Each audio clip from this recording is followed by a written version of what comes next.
Plane accident లో 170 మంది చనిపోవడానికి కారణం ఏమనుకుంటున్నాం? నిర్లక్ష్యత.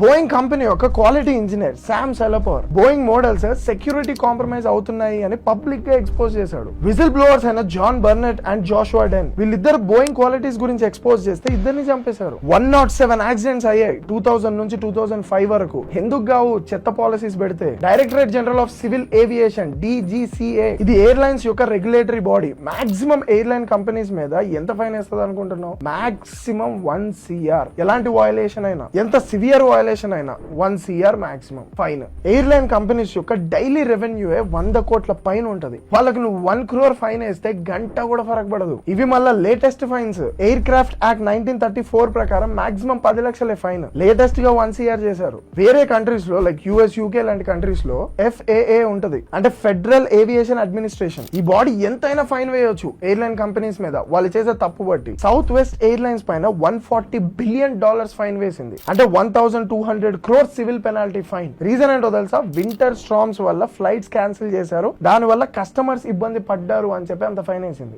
FAA బోయింగ్ లాంటి కంపెనీస్ మీద కూడా ఎన్నో ఫైన్ వేసింది. $2.5 బిలియన్, అంటే 21,500 crores ఫైన్ 2019 క్రాషెస్ అప్పుడు. కానీ మనం మాత్రం 1 CR. ఏం పోయింది ఇప్పుడు ఎయిర్ ఇండియాకి? పర్ పర్సన్ ₹1 పడేసింది, కానీ దానికి 2400 crores ఇన్సూరెన్స్ వస్తుంది. ₹1 మనిషి విలువ.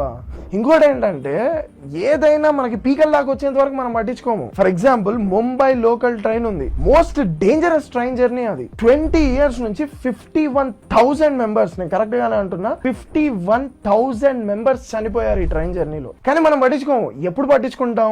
ఏదో ఒకటి తగలబడిపోయి పెద్ద పెద్ద మంటలు వచ్చినప్పుడు, అందరు సోషల్ మీడియాలో వైరల్ చేసినప్పుడు అప్పుడు పట్టించుకుంటాం. అప్పటి వరకు మనకు తెలియదు. ఛత్రపతి శివాజీ టెర్మినల్ నుంచి కాసరా వెళ్లే రూట్ లో తానే టర్న్ దగ్గర 5 పడి చచ్చిపోయారు. అప్పుడు ఆ న్యూస్ వైరల్ అయితే అప్పుడు ఆటోమేటిక్ డోర్ సిస్టమ్ పెడదాము అని చెప్పి గవర్నమెంట్ కి ఆలోచన వచ్చింది. ఇవన్నీ మీరు గవర్నమెంట్ ని క్వశ్చన్ చేయకండి, ఇంకా చావండి. ఎక్కువ మంది చేస్తే అప్పుడు గవర్నమెంట్ కొత్త రూల్స్ పెడుతుంది, కొత్త పాలసీస్ ఇంట్రడ్యూస్ చేస్తుంది, ఫైన్లు పెంచుతుంది. 25 లక్షల మంది కోసం డిజైన్ చేసిన ట్రైన్స్ అవి. ఇప్పుడు 75 లక్షల మంది ప్రయాణిస్తున్నారు. షేర్ చేయండి, 10 మందికి తెలుసుద్ది ఆ ముంబై ట్రైన్ జర్నీ గురించి.